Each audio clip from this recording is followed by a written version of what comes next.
大家伙都知道，去年益生庄的大瓶冰红茶是屌丝饮料的代表。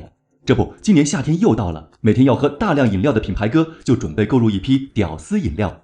但没想到啊，冰红茶竟然官宣涨价了，去年4块，今年5块了。这下是真把大家干老实了。没办法，只好寻找替代品。然后在网友的推荐下，意外地发现了一款名叫伊能的饮料，性价比玩得超狠。比如他家的各种果味饮料，一升装只要3块5。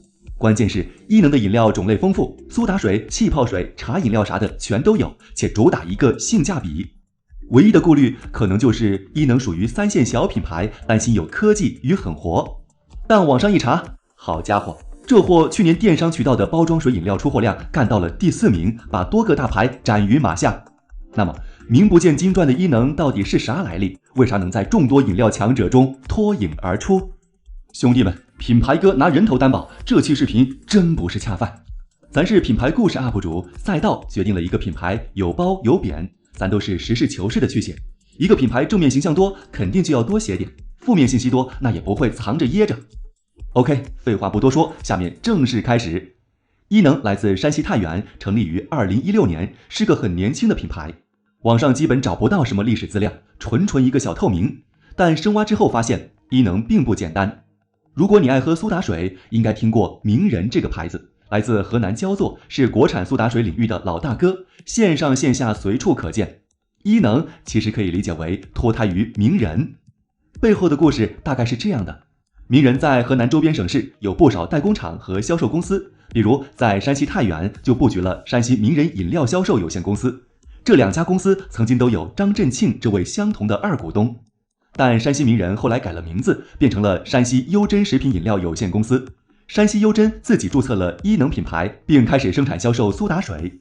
你可以理解为前几年，大概时间点是2020年之前，伊能和鸣人他们是兄弟关系，但互相竞争，2家生产的苏打水同质化严重，包装类似，口味类似，就连销售渠道也相似。在很多超市，2者往往是并排摆在一起。不过也有不同点，就是价格。当时伊能350毫升装青柠味苏打水在北京物美超市的售价仅1元。所以不难看出，伊能从诞生起走的就是性价比路线。不过奇怪的是，山西优珍大概在2020年莫名其妙停用了伊能品牌，旗下饮料直接用优珍本名做品牌名。再之后，鸣人的2股东张振庆在2022年8月退出了山西优珍。那么问题来了，伊能品牌跑哪儿去了？优珍为何要突然放弃伊能？答案是转到了2016年成立的山西伊能饮品有限公司手里，也就是咱们现在说的那个运营伊能品牌的公司。是不是看着很乱？品牌哥也觉得很乱。山西伊能、山西优珍、河南鸣人，他们仨到底啥关系？毕竟仅从明面上看，这仨确实没啥关系，股东和法人之间完全没关联，也无公开报道提及。故事写到这里，品牌哥陷入了僵局。就在不知道怎么继续做这期视频的时候，突然想到冰箱里还有几瓶之前买的伊能苏打水，随手过去拿了一瓶喝几口，然后盯着瓶子发呆。这一发呆，没想到发现了一个关键信息点，因为这瓶从伊能京东自营店买的苏打水，上面写的生产委托方竟然是山西优珍。这里科普一个食品行业的常识，一个公司 A 往往有10几或几十种产品，这些产品不可能全都自己生产，通常会交给满足自身要求的代工厂 B 去生产。这其中 A 就是委托方， B 属于受托方。所以伊能苏打水的委托方理论上应该是山西伊能，怎么会是山西优珍呢？为了继续深挖，品牌哥搜了伊能的官方公众号，上面清晰的显示注册主体是山西优珍、山西伊能、山西优能。在公众号的服务里有个购买选项，你们猜点击购买选项会出现啥情况？答案是跳转到了伊能京东自营旗舰店。哦吼，他俩果然有一腿。为了进一步验证猜想，又点开了自营店里几款饮料的评论区，在买家秀的图片上也能看出委托方是山西优珍，但也有部分饮料的委托方是伊能自己。另外，优珍自己的公众号上也有产品介绍，其中明确标出他们旗下有伊能和优珍2个品牌。如果说这些证据还不够明显，品牌哥还找到了更直接的。伊能的受托方，也就是代工厂，多次出现了新乡优珍、四川伊能、浙江美定、四川优珍、辉县优珍、辉县中富等字眼，而优珍的委托方同样是上述几位。至此几乎可以100%断定山西优珍和山西伊能就是一家人。那么还剩最后一个疑点，优珍伊能和名人又是啥关系？前面已经提到过，优珍之前和名人有相同的二股东，所以合理怀疑优珍伊能两个品牌要么是名人暗中支持的，要么是名人的亲朋好友成立的，利用名人的渠道发展。最后放张图给大家感受下，名人、优珍、伊能，他们仨的苏打水包装简直太像了，怎么看都有一腿。大篇幅的挖伊能背景，想要表达的是他有先天优势，并不是草根逆袭。当然，如果仅仅把伊能的成功归功于出生，那就太狭隘了。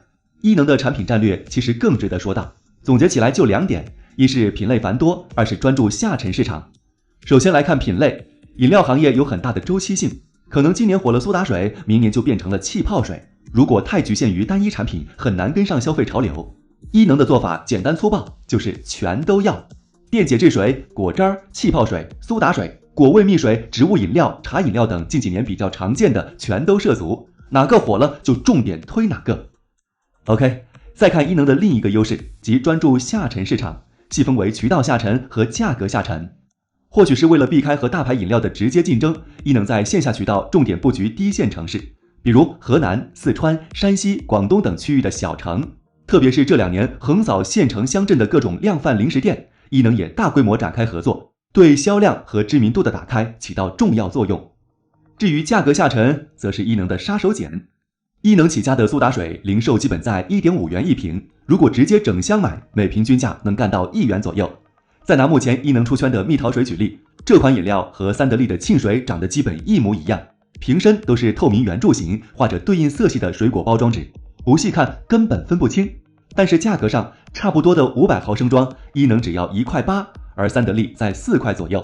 如果换成1升装的，伊能仅仅卖3.5块，还是比550毫升的三得利便宜。值得一提的是，你要是有幸生活在山西，还能凭借原产地优势，只要2.9块就能买到1升装，甚至在大促时期1块多钱都能买到。是的，1升饮料1块出头，简直无敌了。说伊能才是屌丝饮料之王，没意见吧？除此之外，市面上电解质饮料的终端零售价普遍在5块左右，伊能推出的电解质饮料却能做到2.9块每瓶。功能饮料品类中，伊能则主打加量不加价，1升装的终端售价仅为5元。总之，无论啥饮料，到了伊能这里，都给你把价格打下来。看到这儿，恐怕大家更关心的是，伊能卖这么便宜，能保证口味和质量吗？首先声明，品牌哥只买了伊能的苏打水和蜜桃水体验过，以下仅限于个人感受。对于味道评价是一般，因为喝起来没什么惊艳的地方。苏打水味道很淡，没有名人爽口，常温有股水果香精味，冰镇后会好很多。网友强推的蜜桃水非常甜，不愧是小甜水，但同样也有一股香精味，需要慢慢适应。不过想想价格，就不要在乎这么多了。至于质量，还是拿蜜桃水举例，常规版添加了进口蜂蜜，乳酸菌风味还是零脂肪，听起来还不错。只是配料表里的化学甜味剂安赛蜜，一些比较追求健康的人可能会嫌弃。但还是那句话，价格摆在那儿，一切都情有可原。最后，伊能凭借性价比，这2年着实是火了一把。然而，饮料市场很残酷，性价比能否一直持续下去是个问题，说不定哪天就被大牌的价格战给围剿了。而且，坚持性价比又会对品牌产生不可磨灭的低端形象，未来想要转型也很难。路到底该怎么走？对伊能来说，需要好好选择。